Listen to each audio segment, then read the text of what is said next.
বর্ষায় খুলনা জলমগ্ন। মন্ত্রী চিন্তিত মুখে কফি খাচ্ছিলেন। গোপাল ভাঁড় এলেন।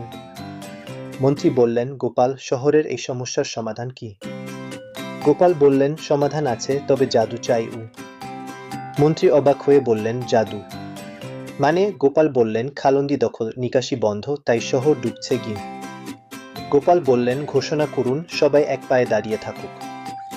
মন্ত্রী রেগে বললেন, এটা কি সমাধান? গোপাল বললেন, আমার কথা শোনার আগে মানুষও তো শোনেনি। নিকাশি নালায় আবর্জনা, খাল দখল করেছে গু। হাসাহাসি করলে বলবেন, জলাবদ্ধতার কারণ আমাদের ভুল গু। খাল বিলমুক্ত না রাখলে সরকারের উপর ভরসা করে লাভ নেই। গোপাল বললেন, সবাই মিলে দায়িত্ব নিলে প্রকৃতি জল বার করবে। এটাই সমাধান গু। মন্ত্রী বললেন, সাবাস গোপাল, তুমি ঠিক বলেছ গু। আজ নিকাশি সংস্কারের কাজ শুরু।